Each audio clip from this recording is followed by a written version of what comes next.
అదేనా జగన్మోహన్ రెడ్డి తాత మీ తాత మీ అవ్వ ఎవరు ఎవరెవరు ఉంచుకున్నారు ఎవరెవరు నిన్న నాగరాజ్ సార్ ఇంటర్వ్యూలో కిరణ్ నాయల్ కాదు వాడు సేట నాయుడా అనే తెలీదు, ఏ కులానికి పుట్టినవాడో కూడా తెలీదు.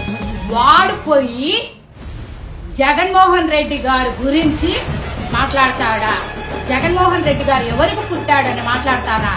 ఒరే దొండకాయ కిరణ్, ఒరే నకొట్ నా కొడక, ఒరే యదవా, ఒరే రాస్కెల్, నువ్వెవరికి పుట్టినావో తెలియని నా కొడుకువి జగన్మోహన్ రెడ్డి గారు ఒక మాజీ సీఎం గురించి మాట్లాడే స్థాయి ఈ రాష్ట్ర పేద ప్రజలకు అన్ని చేసిన వ్యక్తి మా జగన్మోహన్ రెడ్డి గారు గురించి అవాకులు చవాకులు, నువ్వు రాత్రిపూట ఏమేమి రాసలీలలు చేస్తాండావో మీ వాళ్లే చెప్తా ఉంటారు. యదవా, నువ్వు మా జగన్మోహన్ రెడ్డి గారి గురించి అవాకులు చవాకులు మాట్లాడితే నాలుక చీరేస్తాం, గుర్తుపెట్టుకో, నాలుక కోసేస్తాము.